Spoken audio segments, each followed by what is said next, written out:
Sitting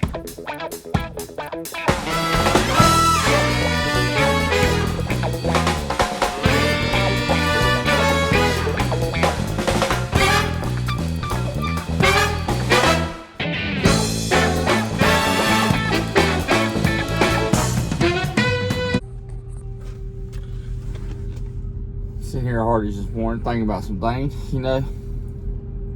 I've always heard growing up people talk about these Mexicans. They go through and they're taking our jobs away. They're sending them back to Mexico. Blah blah blah. This that and they take all their money, send it away. Well, first of all, I've had some Guatemalans, I've had some Mexicans, I've had some Costa Ricans work for me at different jobs. I can just tell you right now, we did not have people out front just throwing applications in. They didn't take a job of an American. They turned around and they got a job because they come put in an application. We hired them because we needed help. They worked hard. We kept them. We paid them. We paid them what we paid everybody else, and everything was good. You know, it's like everybody wants to complain about, like I said, people that come over here. Like, I believe in the border wall. I think we need a wall. I think we need to know what's coming in and what's going out. But I also think we need it because we need to slow down this drug trafficking that we got going on. All these people out here want to complain about somebody coming out here trying to feed their family or trying to work.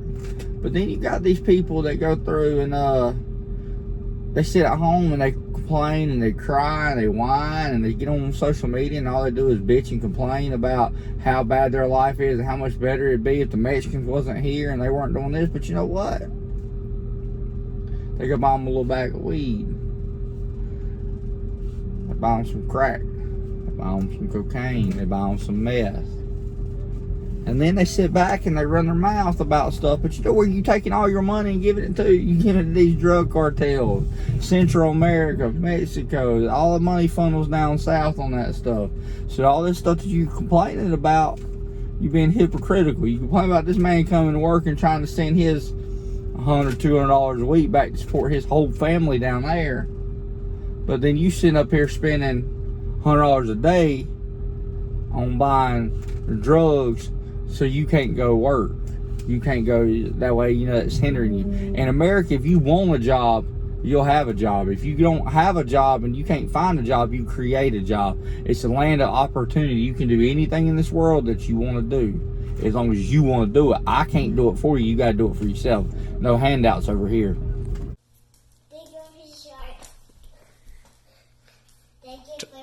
Turn around.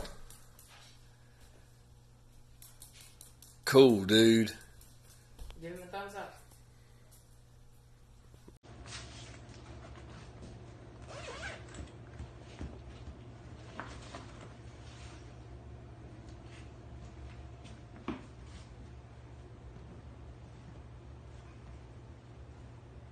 That's so cool.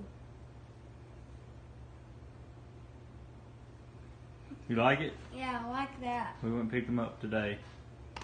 Thank you. Alright guys, welcome back to the channel. Well, another day, another dollar. So we come over here to James Crawley's house, and I thought we was riding in a truck, but I ain't too for sure about that. I was gonna have him back the trailer off into the ditch so we could load his S10 and go put the motor in it, and he said this thing is two-wheel drive. How can it be a truck and be two-wheel drive, James Crawley? That's not a truck. That's a look-alike a truck. You get stuck in that thing. Real trucks don't get stuck, son. That thing is just pretend. That's a mall cruiser. I ain't gonna lie. So he got his radiator fitted in here, and he's talking about it. He said he's gonna save that condenser just in case he wants air conditioning. Is this a truck? Does it squat when you pee? I think he needs a squatted truck. He needs a. What kind? Who builds a V8 S10 for air conditioning? Are we old? Are we like that? Next thing you know, he gonna be selling the Harley, replacing it with a Yamaha. He gonna sell the Trans Am and replace it with a Coyote. You just wait. Get him a little membership down at the golf club. He'll have it made, won't he? He's getting old at young age. Got another Coyote killer coming to life. Look, Dylan's already here dreaming. So he gonna sell that Corvette, buy him an S10. Look at him. Bought me a little pack of eBay injectors because I got one that's a little weak. These are $80 for 8 of them, so not expecting much out of them, but I do want to do something real quick. Let's hit stop right here. I want to show y'all something. So hit a leak test. I think I see an issue with it. Here's a leak test. Look at this. See those? These are brand new out of the box. See those two? That right there, a hydraulic your motor, you'll have nothing but headache out of it. These other ones are doing all right. But those right there, that thing ain't seating. So you turn your key on a few times, that right there will fill your cylinder up, blow your motor up off that thing right there. See right there? Oh, we just had another one start, didn't we? Let's look. Well, one of those tried to drip. So this was a $100 experiment I wanted to try since I got a little flow bench now.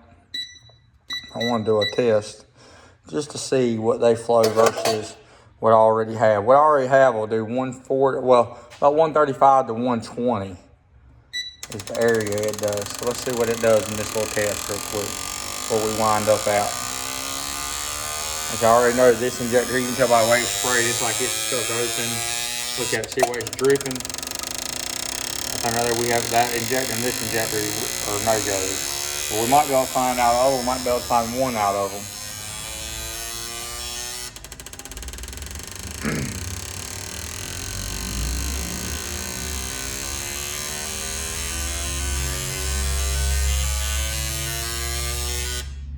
Well,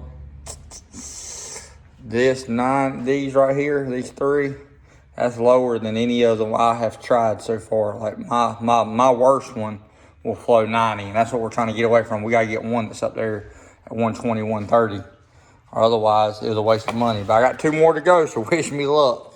Look at them numbers, you see that? Those are advertised 210s. I said my 210s are flowed and they flow up here. That's the difference. So we'll run them a few times to see how it does.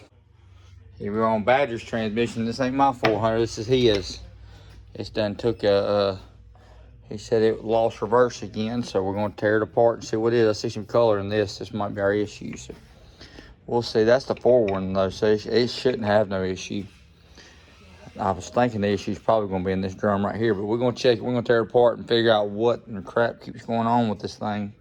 Just like mine, I'm gonna have to pull mine back out this week, so wish me luck. I was wrong. No issue right there on the forward at all. Those things look perfect. Look at them. Still look beautiful. Look like the day I put them in. Let's check the rest of it. I did find a piece of a lip seal right here on this one. So we might pull it out just to check it. You know, they're not burned up. We're still gonna check that thing, but I ain't taking no chances this time. So we'll set this back down in here.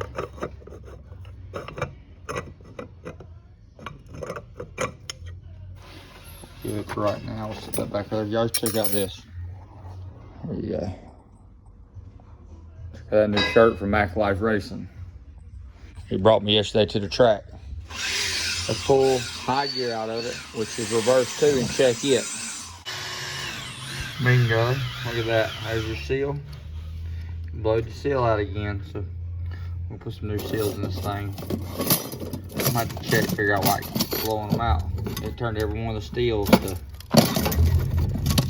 or turned every one of the clutches to steels. So we'll have to get some steels and some clutches for it. I got some clutches I know are not, but let's go get some steels for it. Second gear looks mint. It's just high gears. All we got, high gear and reverses are burned up. The rest of them looks good. When you mount your little screen here, anytime you want to mount it, if you want to go through and not two-sided tape it or Velcro it or something that's going to fall off because of glue, if you take your little, like a sheetrock screw, and they're beveled, take your little torch, heat the head of it up, but don't screw it into the plastic yet, but take it outside, heat the head of it. You can take a cigarette lighter too, and you just barely push in where it'll melt inside the plastic, and that way it don't have a lot sticking over it. It countersinks it. And then once you let it cool off, then you come in here and screw it in the vehicle, and that way you can take your little, I cut a little notch right here for the wire too, to tuck out from the bottom. That way when you come in here, you can slide your little screen in it like that, tuck this in there, and then see, now you got a nice little mount. It's secure, you ain't gotta worry about falling off, you ain't gotta worry about the summertime getting too hot, nothing. Makes it look clean. Well, Victor Cant brought me today right here. This thing right here was sitting out in his yard. He said, I got a transmission, ain't no good. He said, but you can add a case to it. He don't realize what he had, does he? I got everything to put together a good transmission out of this one, so we're gonna go ahead and I'm gonna bust it down, take nodules with me, go ahead and put it in the wash back and clean it up real quick while I have it today. Another day, another dollar. We're in here working on this 400 here. Got my case saver from FTI. This is the transmission Victor Camp gave me. I went and washed it over in Nigel's VAP. This is a case saver, and what it does, you come in here and it goes right here. I'll knock out that pin and I'll use this bolt here to bolt that through on that case on the end. Then I got this bolt right here that'll come over here and bolt in right here. Bolt in right here where this old band used to go. It'll bolt through right there in that hole. But like I said, also while I got you here, I want to say thank you to everybody who bought shirts. I had 102 shirts and we sold it down to 6. I think we got one youth medium. I got one 5X, one extra large, and I think four larges. So I appreciate all y'all. Robert Elmo, he come by and seen me a minute ago, picked up a shirt, got to talk to him. It was nice. Like I said, I enjoy meeting everybody, talking to them, seeing where you from, what you about. I enjoy that, so I really want to say I appreciate it. There's been a few of you that's come and picked your stuff up, and I appreciate all y'all. That's pretty cool. So I've missed a few of you, or whatever. Some people come by and I wasn't home, and Nikki dealt with them, but it was pretty cool. So I appreciate all y'all. But we're going to get this thing. I'm going to use all my old parts. I'm going to put this transmission. This is Badger's transmission. I'm going to go through and put all these guts right here. I'm going to make me a good transmission for Thursday, because I ain't going to pull mine out and replace second gear right now. I'm just going to go ahead and build this one, put my valve body on it, see if I can't take all this stuff and put together something worth of crap. Hang out for a little bit. Hang out with me. I decided to go in there and check that reverse band. I'd have hated losing because of that. So luckily I got one. So I'm gonna go here. We're gonna clean it up a little bit more. I'm gonna put a reverse band in it. I'm gonna start putting this back together. I'm gonna show y'all what we do with the dual feed, how to do the dual feed mod. So on 400, when you do the dual feed mod, which I'll show it to you in a minute on the actual drum, you plug this hole off, they say. My valve body's flat, but I still like to plug it off. So what I do, I come over here to this, and a lot of them they show, like Jake's Performance puts like a check ball in it. I just take my welder and just burn that little spot in, just so I know it ain't leaking, and grind it back down. So let me get that right quick, I'll show it. But like I said, it's always the one, if your case is facing down, is the hole right of the center support bolt. It's that one on the center support. So let me weld that up real quick, I'll be back with you. Alright guys, now we got our planetary down in there. We're going to drop our center support down. I got to put a snap ring. There's a snap ring that goes right here, just a real thin one. Closes that gap right there on that side. So it's this one right here. It's a super thin one. It drops in, and then I'll drop in my center support, because basically that supports the center support from the back. And then we have this one right here that supports it from the front. And this thing is beveled, so it only goes on one way. And then our second gear clutches will go in. We'll put our case saver. I had to knock the pin out right here for our case saver because it bolts through that little spot right there. Let me get the stuff dropped down in here real quick. Now we got the center support down it there. We're going to take this, and like I said, the bevel goes up. If you look at it, we'll drop the bevel right on top of it. If you actually look, you can tell. If you never know how these center supports go in here, if you look, let me show you on one of these right here. See that leg right there's a little off, and that leg right there's a little off. Well, that goes in between the big section. That's how you know you're in the right, you're going to the right area. If you look right there, boom there, and then your center bolt will line up perfect. See, that's the one I welded and blocked off right there for the dual feed. So let me get this in real quick. Once that's locked in, the bevel is facing up. This is your piston right here for your intermediate. Now you can come through, taking your clutches and your steels. You can drop a steel first, so the piston will have something to go against. You drop a clutch, a steel, and it don't matter which way the steels go. A clutch, a steel,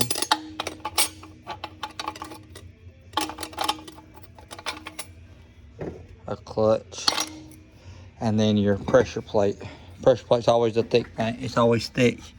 But if you look, there's 3 sets of clutches in there. And all it is clutch steel. And then you come in here, oh, you total your pressure plate. This pressure plate looks good. It don't have no heat marks on it. The big slot right there, the big open area, it goes towards the big groove. So this is why they make what's called a case saver. Because if you look, you have all this right here that comes around for second gear, but then you got this big old open area. It's bad about knocking snap rings and stuff off. So what you do when you put your snap ring in, I always turn my snap ring towards this way, so that way it has a solid piece here, because I don't want my snap ring being butted open right here on this side. That's why we got this bad boy right here. This thing right here is gonna come in here and bolt down against it. Let me get my snap ring first, I'll show you. So the way you ID these snap rings, the snap ring, this bevel goes below the center support. It goes, well, not below the center support. It locks the center support in below the clutch. The way this one is, if you look, here, I'll show you on Badgers. See right there? See that opening gap? It has that little horseshoe. That's your snap ring that goes on top. It's just a little horseshoe-like deal. See how mine's a little closer right there? See how it is right there? So we got it all the way locked in. His snap ring, mine's well, no, mine's, never mind, mine's on a lug, so it makes it look smaller. Now we're gonna put this case saver in here. This case saver, it'll come down here like this. Let me get the bolt out of it. So what the case saver does, like I showed y'all earlier, it comes in, and it's gonna sit up in here like this. Boom, and see that? It adds all that protection to this side of the ring so it can't blow it out. So now I'm gonna put my bolt on. Hold on 1 second. All right, now that I've run that bolt in, I have not put the nut on the outside because I'm gonna drop a little bit of silicone around that and then put the lock nut on it. Before we do all that, we got it flush down here. Now we gotta come in here where the front band used to be, and we gotta tighten that up. So I'll get that tight, and I'll come out here and put me a little silicone around that to lock her down. There we go, she's locked in, she's siliconed on, she's tight on both sides. We should have us a good second gear now. So now let's go ahead and put the high gear drum in it. All right, now I dropped high gear in it. We're gonna drop first gear in. But here's the thing about it. We don't have that all the way down because it's hard to turn it. So I always put the input shaft in. I'll show you what I do. So if you look, the pliers, teeth on pliers about fit perfect to it. So I always lock it down just a little bit and I twist it backwards and forwards until I have no gap here. And you can usually tell by how low it falls right here. If you look, it falls pretty deep. 90% positive that's all the way down. The only real way to know is when I stick my pump in. I stick my pump in, if it binds up, then I know I didn't drop it in another clutch. That's what I do. I just go through and get it there. So let me wipe all this stuff down. It's a little dirty. We'll go through and then put the pump in. I wanted to pull it back out to also make sure you have brass or your nylon washer right here, whichever one it comes with. I always use the brass ones. That's what keeps them two from rubbing on each other. It was all the way down, but I just wanted to go through and pull that back out and show y'all. It went together real easy, so I don't think it'll be that hard to go back together with it. Like I said, that's how you do it. You just have to put a pair of pliers on and barely move it back and forth. That'll allow it to drop down. So when you do this, I didn't show y'all on that, but you take off this snap ring, or this sealing ring. So basically, see this, you got a sealing ring here, and you got a sealing ring here. So this bottom one is lubrication. Then this one's like third gear, and this is like reverse.